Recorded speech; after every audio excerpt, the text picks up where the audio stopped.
जय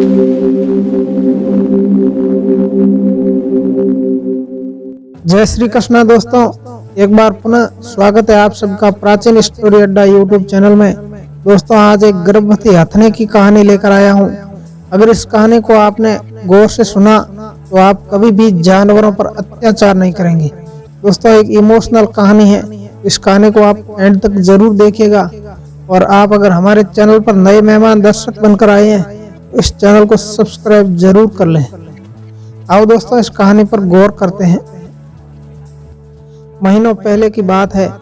एक हथनी थी और उसे बहुत भूख लगी थी।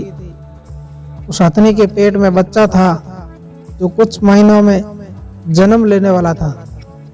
कुछ दिनों से हथनी जंगल में भूखी थी। गर्भ के दौरान ज्यादा भूख लगने की वजह से वो खाना खाने की खोज में एक जंगल से गांव में आ गई। रास्ते में उसे एक अनानास पड़ा हुआ मिला। भूखी होने की वजह से उसे खा लिया और वो खुश हो गई। जैसे ही उसने अनानास खाया, उसके मुंह में अनानास फट गया। इस वजह से उस गर्भवती हथनी का मुंह जल गया और दर्द के मारे वो चिल्लाने लगी। बेचारी हथनी दर्द से तड़प रहा था। इसके साथ ये क्या हो रहा था उसे खुद समझ नहीं आ रहा था। उस हथनी को यह मालूम नहीं था कि जिस अनानास को वह खा रही है वह अनानास असल में फटाके से भरा हुआ था, जिसे किसी इंसान ने जंगली जानवरों को खेत में भगाने के लिए रखा दिया था। पर उस हथनी को क्या पता था कि कोई अनानास में बारूद से भरा हुआ है, पटाखा भी रख सकता है। वह तो भूख की वजह से उसे देखते ही खा गई और इसी वजह से हथनी का पूरा मुंह जल गया। हथनी दर्द से इधर उधर भटक रही थी। अगर वह चाहती तो दर्द के मारे गांव वालों को नुकसान पहुंचाती, लेकिन उसने ऐसा नहीं किया। वो सिर्फ अपने जले हुए मुंह के राहत पाने की कोशिश कर रही थी।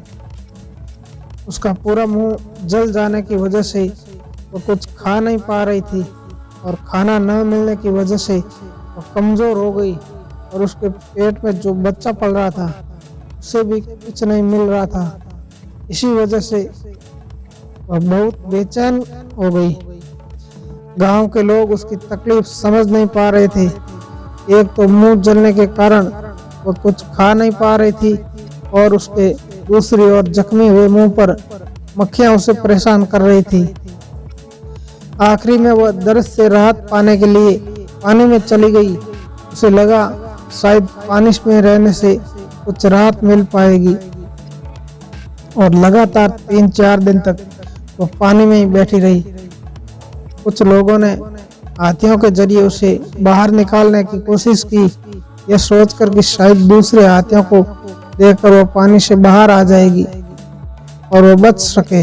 लेकिन वह हथनी पानी से बाहर नहीं आई और वहीं अपना दम तोड़ दिया। वह हथनी अपने पेट में पल रहे बच्चे को बिना जन्म दिए इस दुनिया से चली गई।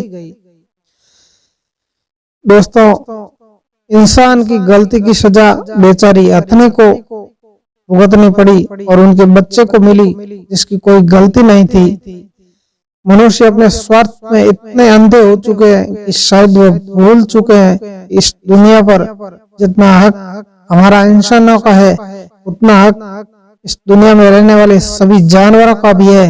इसलिए जानवरों को नुकसान पहुंचाने से पहले एक बार उसे तकलीफ को सोचिए कि वो किस दोष से गुजर रहे हैं। दोस्तों, इस कहानी को पढ़ने के लिए धन्यवाद। ये कहानी नहीं बल्कि हाल ही में हुई एक सत्य घटना है। दोस्तों, इस घटना को लेकर अगर आपका कोई विचार है तो कमेंट में जरूर लिखें। दोस्तों, कहानी पूरी देखने के लिए दिल से धन्यवाद। मिलते हैं नेक्स्ट कहानी।